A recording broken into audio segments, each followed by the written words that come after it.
Hi guys, this is Sean from Cedric Wealth Advisory. This is the second part of the retirement planning calculator or template.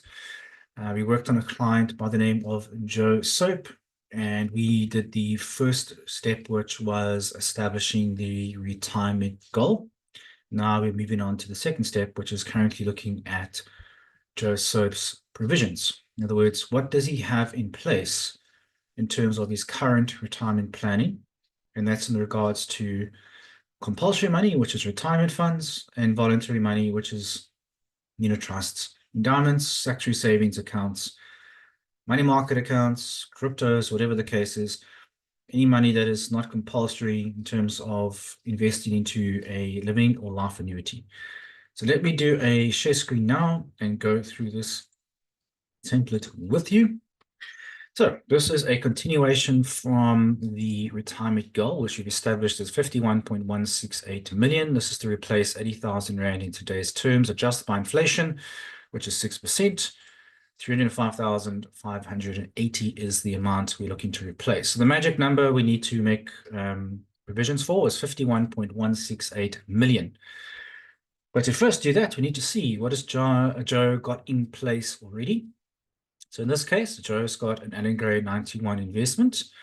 He's got a unit trust with 91 and a retirement annuity with Allen Gray.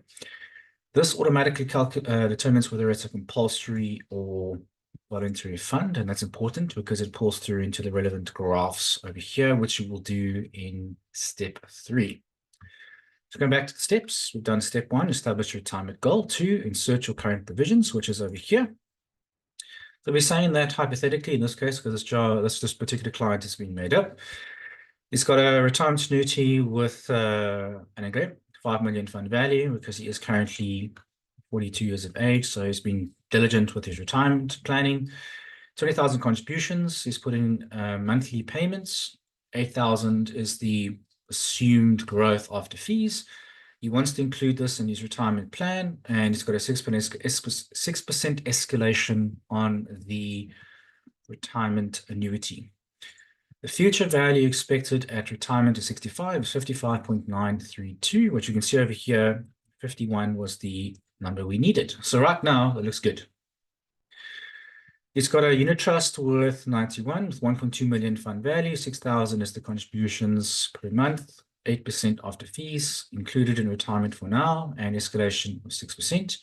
The future value is 15.08 million. As you can see over here, you can insert any company you want into the section over here. Let's just say it's a test. And if you go and drop down and choose test, it will then populate over here. Now you'll see there's a present value chart over here. We can see test is now being changed away from 91, so it's 1.2 million, and in gray is 5 million. I'm going to go put this back onto 91, and then 91 will be the fund over there. You can make revisions for 5, 10, and 15 funds. As you can see, there's quite a lot of space. Again, this is for education purposes, so if you're going to be speaking to a financial planner for more specifics, I would really recommend getting a retirement plan drafted. This is purely for you to understand how your current provisions will be calculated against your retirement goal lump sum, which in this case is age 65. So presently, you've got a mix between 81% in compulsory and 19% in voluntary, and then we adjust everything with future values at 79.21. And this is a little pie chart. I have noticed here that the percentage is actually in a rand value. Apologies for that. Actually meant to be a percent, but for illustration purposes, just work on the 81.19. The breakdown over here in present terms is 5 million, 1.2. There's the percentage, and there's the total amount, which is 6.2, matches over here, and the total contributions is 26. Future value, you can see that's 55.15. Add this together, it's 100%. This is just the breakdown graphically as well.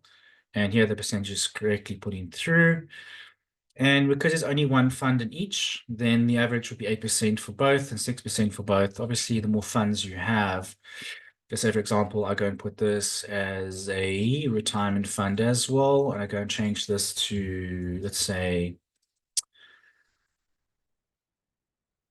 9%. Then you will see that it will be 8.5 because you're going to taking 8 plus 9 divided by 2.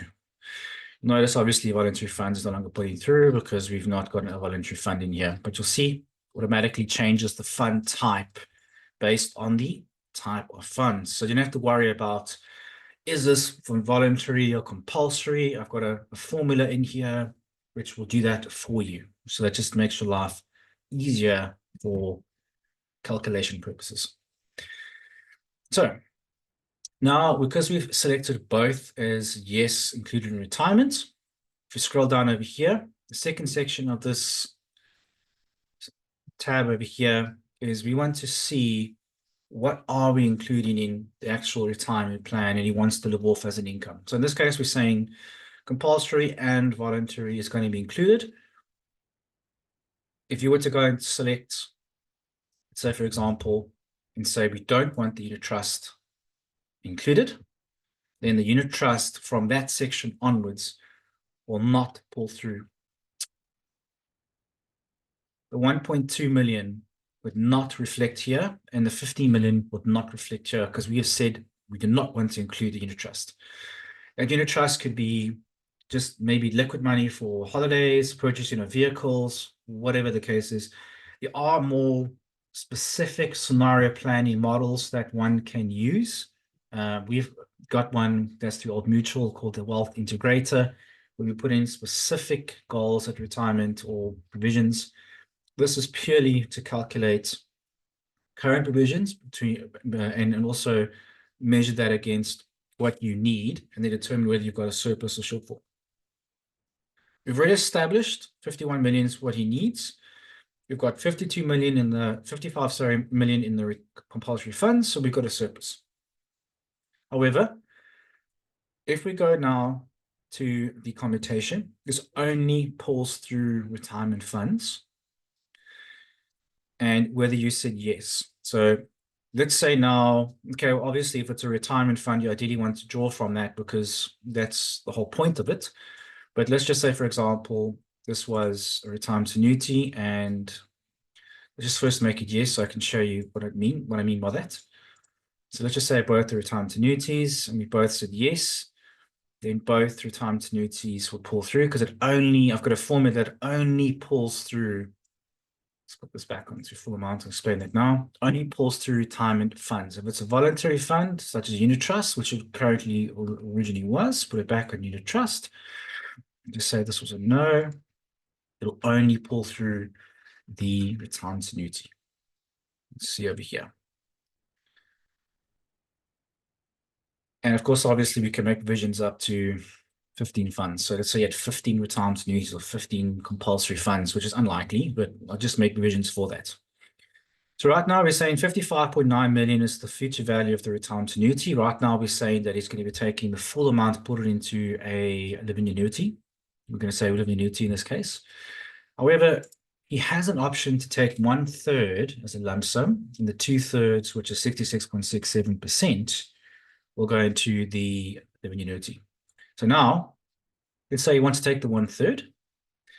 That 1/3 now would mean that the amount going into the living annuity is 37.29 million. And because this was 51, it's not going to work. So Joe needs to decide, well, I'm going to take 1/3 from my retirement annuity, but I'm now going to include my 17 million, put that back, sorry, put that on 15 million in my unit trust. Now, just note that when you take the 1/3, you apply in the retirement tax table, and currently you have 550,000 exemption. Obviously, between now and Joe being 65, there should be changes in terms of that legislation. But also, if there's any contributions that Joe's made towards retirement funds, which are non-deductible for tax purposes, that will be applied as well. And so there is really a lot of benefit in having a retirement annuity. But in this case, he wants to have to take 1/3. And that 1/3 then gets deducted off. So obviously 55 minus 37 is the 1/3, and that's higher than the 15. So that does make sense. Let's get that exact amount for you quickly. Just take that amount over there. 55,932, 769 minus 37,29, 55 to 37,290. So it's 18 million. So 18 million is what you would get out. Obviously, it's before tax. This tax is going to be applied according to the timing tax table. But let's just assume that he wants to take that amount and then use the unit trust. So the total amount now is 52. We could just take him the 1/3.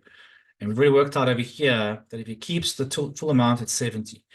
This is quite important because that decision at retirement is going to impact how much you need to invest into your retirement funds and that into retirement vehicle, sorry, to draw an income from. And also, if you've got debt at retirement, you need to have liquidity if necessary to pay off debts. Might be primary residence, a holiday home. You might want to make provisions for vehicles. Because when you do scenario planning, whether you do it on this template or a wealth integrator, it's going to do exactly the same thing. It's going to say, how much liquid capital do you have in retirement to buy new vehicles every 5 years? And obviously, the vehicle price will be adjusted by inflation or whatever amount you want to make provisions for. The math is the same. This is just an easier way to show you mathematically how the provisions for retirement versus the lump sum you require is important. Now, I know it's in step 1. You have made provisions for 25 years, which is fairly good, age 90. But just noting, if Joe lives past 25 years, then the 52 million will be insufficient. So it is important. If he takes the 1/3, where's he going to invest that? So that's a discussion you need to have. Or if he takes the full amount, which is 70 million, he's got provisions beyond 90 years. So that's again the discussion you need to have with the financial planner, which is why it's so important to have one when you're making these critical decisions, because there's always implications one needs to look at. Anyway, that being said, we're taking 1/3 out from the retirement annuity. We're taking the full commutation from the voluntary funds, or the full amount. We're going to use the full amount, which is 15 million as a future value. So 52 million is the amount at retirement at 65. So now we need to take the income goal, which is 305, which is 80,000 adjusted by inflation, which is 6%. So we're taking 305. We're going to use a default weighting. Because it's 71% of the future value, we're going to take 51% of the income, which is 305,580 times 71%. So it's 217,000 be drawn from your compulsory funds, and 87,735, which is 29%, to be drawn from your voluntary funds. And the total will obviously be 305. When you add these two together, 305. You can put your own weighting as well, but for now, I'm going to use defaults. I've made this on purpose, 65 versus 40.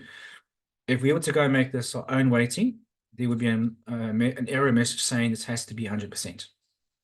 So that's why I've just done that on purpose, to put on default.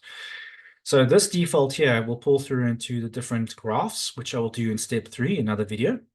But on face value, it's got provisions of 52, 308, 682. He needed 51, 168, 910. So he's got a surplus in future terms of 1,139,772. So right now it looks great. However, we need to look further and see if this everything is working when we look at the graphs, because right now looks good to go. If Joe's got provisions based on the assumption that he takes the 1/3 from his Gray retirement annuity and invests the full amount in his unit trust, and it draws off that. So for now, I'm going to leave that and then go on to the 2 graphs, which will be a continuation from this weighting. And then in the last video, I'm going to look at the recommendations and comparisons of funds, so we can see how everything ties together. But thanks for now. Thanks for taking the time to watch this video. I'll see you in the next one. Give me a second. So I'm going to quickly end this recording. Thanks. Bye.